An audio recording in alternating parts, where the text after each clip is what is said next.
Carlos, tudo bem? Seja bem-vindo ao Preveste UEA. Sou o professor Max Rodrigues, teu professor de filosofia. Sou do sexo masculino, tenho 55 anos, né? Sou de cor parda, tenho olhos castanhos, cabelos castanhos, tá? Tenho estatura mediana. Hoje estou trajando a camisa padrão do nosso curso, que é uma camisa preta, tá? Com o emblema do Preveste, calça jeans e sapatos marrons, né? O ambiente hoje da aula é um estúdio de televisão, por isso mesmo, usarei a tela interativa para as nossas necessárias anotações. Preste atenção, o tema da nossa aula de hoje está previsto no teu edital, Tudo SIS3, que é o tema do trabalho, tá?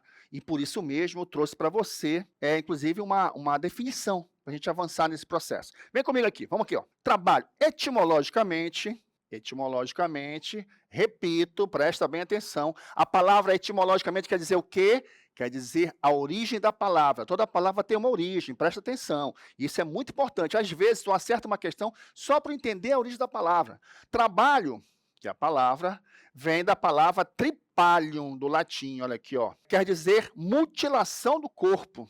Inclusive, eu trouxe um exemplo depois para te mostrar. Filosoficamente, tem a ver com a transformação da natureza nos interesses individuais e sociais, no espaço e no tempo. Isso aqui é importante, ó, no espaço e no tempo. É histórico que os homens se organizem para realizar formas de trabalho correspondentes às necessidades de sua época. Do trabalho escravo até as atuais relações de trabalho, há dinâmicas específicas. Muito interessante isso, porque, primeiro, a gente está definindo o que é trabalho, né? Trabalho vem de um conceito específico, vem de um projeto de mutilação do corpo, etimologicamente. Mas ele não para aí.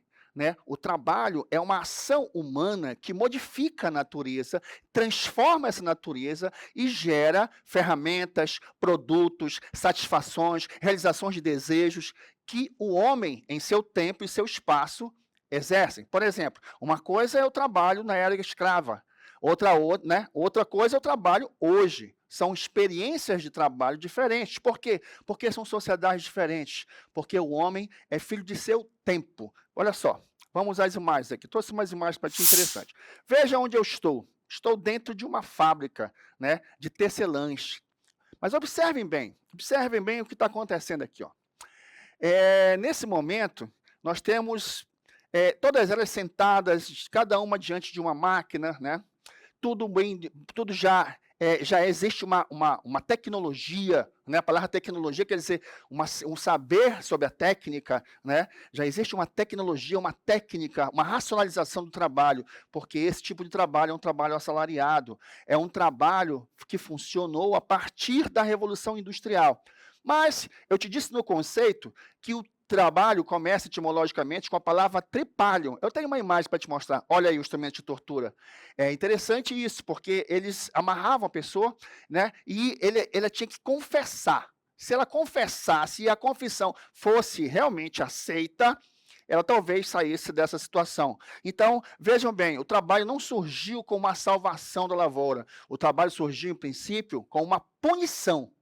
Esse momento específico que nós estamos vivendo aqui, que eu estou envolvido com essas senhoras aqui, trabalhando nessa fábrica, e eu apenas passeando, né? É um trabalho já assalariado. Aqui, o trabalho, como disse o sociólogo e filósofo Max Weber, o trabalho dignifica o homem, porque o trabalho agora gera salário, porque com esse salário você pode comprar coisas, você pode realizar sonhos, o trabalho agora tem um valor positivo. Mas nem sempre foi assim. Lembra do tripalho? Naquele período, o trabalho é escravo. Quem trabalha é o escravo. Quem vive bem, quem aproveita as coisas é o cidadão. No mundo medieval, você sabe, meu aluno, minha aluna, quem trabalha é o servo.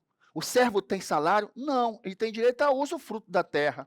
Nunca será nobre, nunca será dono da terra. Quem ganha os benefícios do trabalho é o senhor feudal, é a nobreza, é o clero. Mas veja bem, eu tenho uma outra imagem para você, que é essa, sobre as novas relações de trabalho. Que, olha só, é uma relação de trabalho, lembra desse personagem agora na nossa vida, muito comum, né? Que é aquele garoto, aquela garota, aquele jovem, ou aquele senhor mesmo, que entrega a pizza, entrega teu sanduíche, entrega teu remédio, entrega tuas compras de moto, de bicicleta. são novas relações de trabalho, né. Lembrem que na imagem passada, ainda eu dentro da fábrica, ali existiam sindicatos, ali existiam, direitos conquistados. Agora não. Agora, nessa nova relação de trabalho, os direitos trabalhistas que foram conquistas da classe operária, que fizeram greves, se organizaram em sindicatos, eles se perderam. As novas relações de trabalho agora não existe garantia trabalhista nenhuma. Logo, também não existe previsão de, por exemplo, de aposentadoria, não existe previsão de fundo de garantia, né?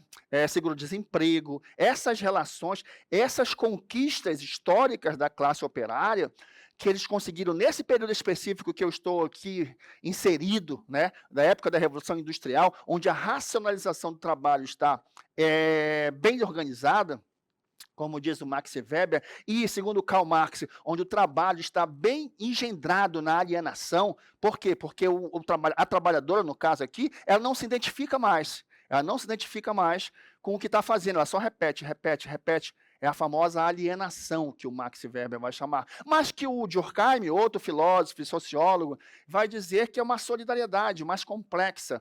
É uma solidariedade orgânica da divisão social do trabalho. Então vejam que o trabalho, sem ele, o mundo não muda. É preciso que o homem se utilize do trabalho para transformar esse mundo de acordo com os seus desejos.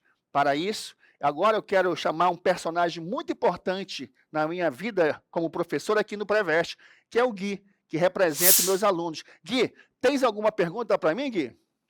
Professor Max, para Aristóteles, o trabalho escravo era correto? Muito excelente pergunta, Gui. Olha só, que pergunta inteligente. Por isso que eu gosto de vocês. Porque sem vocês não faz sentido esse mundo aqui, não.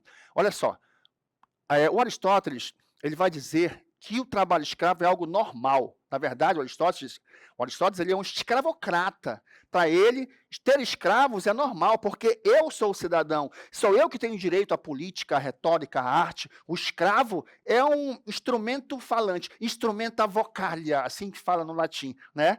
Para o Aristóteles, é algo normal o escravo trabalhar para que eu viva bem. Após nós desenvolvermos essa teoria, né? Esses princípios teóricos, agora é a hora. E respondermos ao brilhante Gui, pergunta maravilhosa. Agora vamos resolver exercícios para fixar o que nós trabalhamos, tá? Questão número 1, VUNESP para ti, olha só. No início deste novo milênio, ao inserir o serviço social no contexto das mudanças que alteram as relações de trabalho na sociedade, para situá-lo como uma especialização na divisão sociotécnica do trabalho coletivo, a preocupação que se coloca no âmbito da categoria profissional em razão da nova configuração da questão social e dos novos padrões de regulação que se defrontam às políticas sociais olha só que interessante esse enunciado. Quem é o serviço social nesse jogo aí todo? O serviço social é uma profissão importantíssima que surge após a Revolução Industrial. É uma das consequências que a Revolução Industrial trouxe para a gente, né? É importante que ela surge justamente para tentar mediar esse conflito entre o patronato e os trabalhadores. Lembremos que, com a Revolução Industrial, surgem as reivindicações trabalhistas, surgem os primeiros sindicatos, surgem as primeiras greves, né, motivada pelos anarquistas, depois pelos socialistas. Existe um livro do Friedrich Engels chamado A Situação da Classe Operária na Inglaterra, que é um livro brilhante, muito bem escrito, que você vai lendo e vai vendo a situação da classe operária que vivia miseravelmente em casebres sem esgoto, sem saneamento básico, sem direitos, trabalhando 12, 14 horas por dia, e aí surgem as primeiras greves e as primeiras reivindicações, e o capitalismo começa a travar. O serviço social surge num contexto, uma das novas profissões que a Revolução Industrial provocou. A questão é que, durante a nossa aula, eu te apresentei aqui o início da relação de trabalho, a Revolução Industrial e as relações hoje. E como é que fica o serviço social dentro desse contexto, né? Então, vemos, a alternativa A, afirmar a profissão e as particularidades de sua intervenção.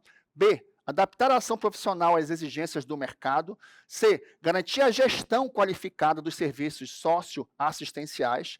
D, assegurar o cumprimento das determinações institucionais contemporâneas. E a letra E, resguardar a sua área específica de atuação, ainda que difusa. A única resposta competente que nós temos é a letra B. Há uma nova dinâmica do capitalismo e as suas relações de trabalho, que inclui novas relações trabalhistas, novos postos de trabalho, a extinção de outros ofícios e o uso das tecnologias, que exigem qualificação de profissionais para melhor responder às novas demandas trabalhistas. Existem hoje relações trabalhistas que continuam representando essa relação entre o capital e o trabalho. Mas hoje, eu te mostrei hoje uma figura, por exemplo, do entregador de pizza, né, na bicicleta, o jovem, que não tem mais essa relação. Hoje, por exemplo, existiam ofícios que dependiam exclusivamente do homem.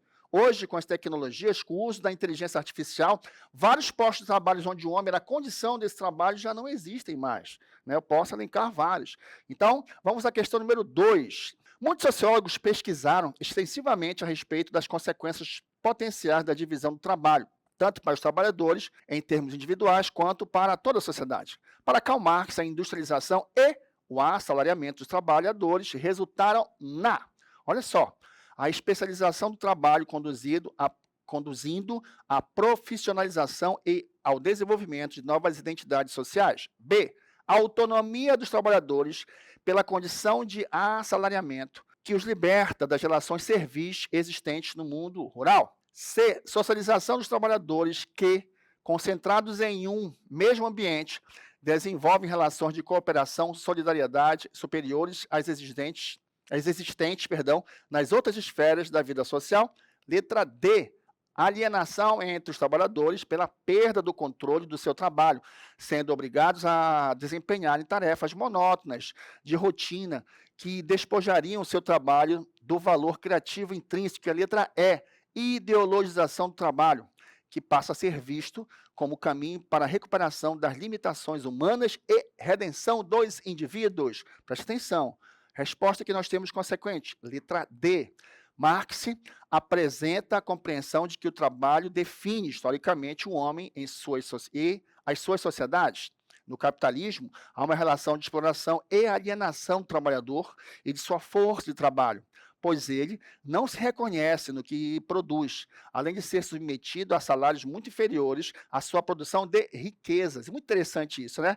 Para Marx, essa relação de trabalho após a Revolução Industrial, por exemplo, é uma relação de alienação. O trabalho é uma alienação. Por quê? Porque você não se identifica mais com aquilo que faz. Você vai fazendo, principalmente o trabalho de fábrica. Você lembra daquele filme Tempos Modernos? Você vai repetindo e não reflete mais no que está acontecendo com você, nem com o que você está produzindo efetivamente. Não tem sabor no teu trabalho. Não tem mais significação para você, não realiza mais teus desejos, efetivamente. Então, o conceito de alienação, o conceito típico de Marx, tá bom? Na aula de hoje, vimos a questão do trabalho como uma das categorias de pensamento fundamentais na vida do homem para a mudança da natureza e realização dos seus desejos. É um assunto fundamental, muito importante no vestibular da UEA. Por isso mesmo, eu te peço, siga o Preveste UEA em todas as nossas redes sociais, inclusive na TV Encontro das Águas, entendeu? Se organize, se prepare, a universidade é pública, esse pré-vestibular é a tua ferramenta gratuita para você ocupar o que é seu. E eu agradeço muito a sua presença, o seu sucesso é o nosso sucesso. A gente torce muito por ti e quer que você, no final do ano, seja aprovado, entre para a universidade e seja um excelente profissional. Até a próxima, obrigado, valeu!